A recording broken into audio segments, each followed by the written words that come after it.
Tanta gente, de Eneida de Moraes. Quando, como hoje, relembro a minha infância, imediatamente eles surgem, arrastando trapos, descalços uns, mal calçados outros, vozes guturais em alguns, aqui e ali vozes claras, figuras físicas diversas, homens e mulheres, gordos e magros, todos vivendo além da fronteira da razão. Relembro agora os tipos populares de minha terra, no tempo de menina. O diabo atrás da saia era uma negra alta, magra, de pernas finas e tuíras, sempre com um guarda-chuva que, de tanto fazer-lhe companhia, terminara aparecendo com ela fisicamente. Andava sempre espantando o diabo, que a perseguia colada à sua saia de cor indecisa. Gritava-se: "Diabo atrás da saia!" E o guarda-chuva movimentava-se. Ela esbravejava, dizia todos os palavrões do mundo e corria atrás dos moleques, que éramos todos nós, meninos de meu tempo, ricos e pobres, negros e brancos. Quantos anos teria aquela mulher? Como e onde vivia? Ninguém saberia dizê-lo. E só muito mais tarde, já mocinha, comecei a respeitá-la. Diabo atrás da saia teria uma história de mocidade e de vida. Que fora? Onde vivera? Foram perguntas que se impuseram mais tarde. Nos dias de infância, eu me divertia apenas gritando a alcunha da velha, indiferente a seu sofrimento, aos palavrões, à agitação que provocávamos naquela vida tão triste. Cega de um olho, pequenina, andando sempre depressa, muito depressa, onde iria assim? Passava a burra cega. Depois a tainha, monologando e muitas vezes parando para abrir os braços num gesto de desespero. "Tainha! Burra cega!" E a correria, enquanto pedras passavam zunindo sobre nossas cabeças. Sabíamos que estávamos procedendo mal. Já nos fora dito que com a desgraça das criaturas não se brinca, mas não sentíamos a necessidade da proibição. Todo mundo mexia com aquela gente. Por que iríamos respeitá-la? Palavrões enchiam a rua, mas eram muito mais fracos do que nossos gritos e nossos risos. Éramos tão felizes que nossa alegria podia controlar e esconder a desgraça de outros. Passava Madame Urubu, toda de branco, 2 trouxas nas mãos. Mais serena que as outras, talvez menos desgraçada. Se lhe perguntávamos para onde ia, ela respondia apenas que estava de mudança. Nunca deixou de usar aquelas trouxas, atestando que procurava diariamente uma nova moradia. "Madame Urubu, já arranjou casa?" "Madame Urubu, onde você mora?" Ela parava para explicar numa linguagem que ninguém entendia. Não encontrara lugar para morar. Procurava. Se eu quisesse hoje fazer um comentário geral, poderia dizer que Madame Urubu é como muita gente que conheço. Nunca sabe onde está, onde fica, para onde vai. Madame Urubu podia bem ser um símbolo. Por que chamávamos a pequenina e tão ágil mulher apressada sempre de burra cega? Por que aquela negra tão magra era tainha? E por que Madame Urubu ganhou esse título? Jamais o soubemos. Havia ainda a Laurista, criatura baixa, roliça, que diziam, o álcool perdera.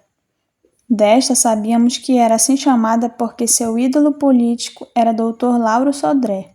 Naquele momento, a política paraense fervilhava em torno do velho general republicano, e a Laurista fazia comícios, atacava todos os inimigos de seu líder, a quem chamava de grande homem, sábio, impoluto, genial. Falava muito a Laurista, sempre no tom dos oradores populares. Parava numa esquina e começava a discursar. Tinha uma história de todos conhecida. Quando menina, vivera num colégio particular como doméstica. Crescera servindo de criada de uma professora e aprendera por muito ouvir com as crianças preparando as aulas nomes de estados, fatos históricos, poema de Castro Alves. Depois deu para beber. arruinou a vida, enlouqueceu. Vagava pelas ruas, ora discursando em louvor de Lauro Sodré, ora resmungando e proclamando: Pernambuco, capital Recife. Tentávamos obter dela uma pronúncia correta para a capital de Pernambuco. Jamais o conseguimos. Só havia 2 meios de enfurecê-la: negar as qualidades de seu líder e corrigir seus velhos conhecimentos mal gravados. Recife era Recife, e Laurista jurava que aprendera assim com a professora. Declamava: Sabes quem foi essa feros? O mísero Priscito que trazia na fronte o silotró? Como falava rápido, muito rápido, uma palavra se ligando à outra, surgindo inovações como silotró.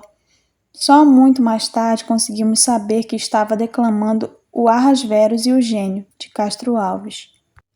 Sabes quem foi Arrasveros? O Precito, o mísero judeu que tinha escrito na fronte o selo atroz. Disséssemos a Laurista que estava pronunciando tudo errado e ela cuspia para o lado afirmando: Vocês são burros, não sabem nada. Quanta gente ainda! O capenga, sempre bêbado, cantando pelas ruas com voz pastosa. Toda mulher tem papo, toda mulher tem papo, pô, pô, pô. E se perdia na última sílaba. Ficava minutos seguidos repetindo-a tanto, tanto, que muitas vezes havia moradores de minha rua que vinham à janela mandá-lo calar, enxotá-lo como se fosse um cão leproso. Mas não se perturbava, continuava na sua afirmativa que com ele caminhava de rua em rua. Que razões teria para defender com tanto ardor uma tese que depois dele nunca mais encontrei enunciada por nenhum outro autor? Havia o peixeiro que até o meio-dia vendia peixe e camarão. Amanhecia um homem normal, com o dever de alimentar a família. Saía cedo com seu cesto a negociar peixe e camarão. Mas como em cada botequim que encontrava, um apelo lhe surgia e uma pinga era tomada.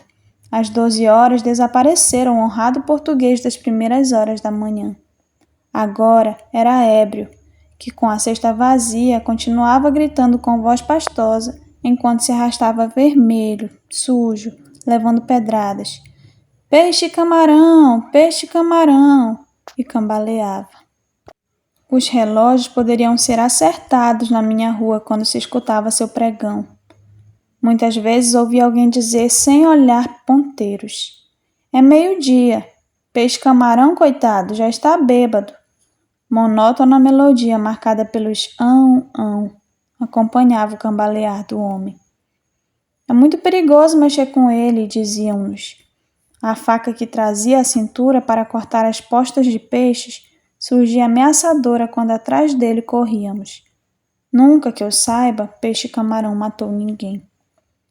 Mas a figura mais bela, aquela que jamais esquecerei nesse grupo desgraçado de personagens populares da minha cidade, era a mulher chamada Arantes. Que acontecera em sua vida para ficar assim magrinha, a cabeça toda branca e aquele terrível medo do vento a quem chamava de Arantes? Sim, o Arantes.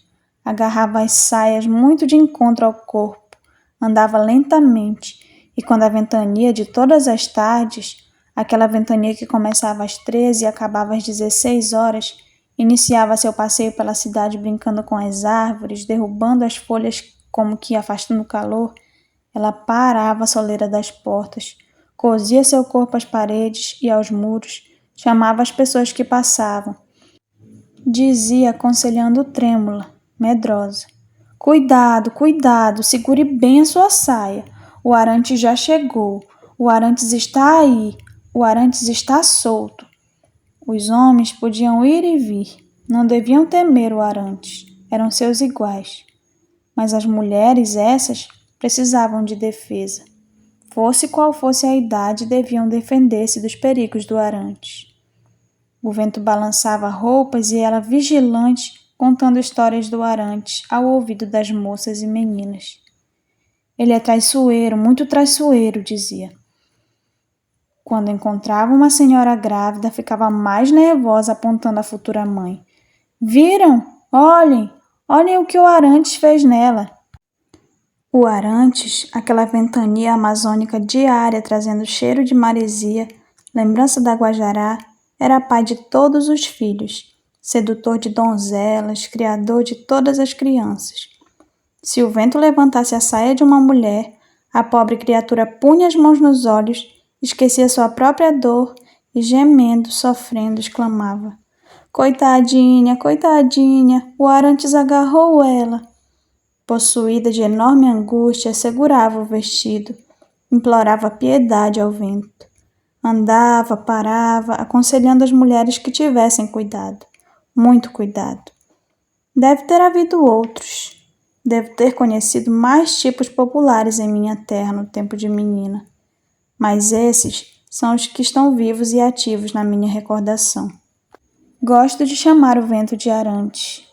Até hoje sei declamar Castro Alves com Laurista. Também jamais esqueci que toda mulher tem papo.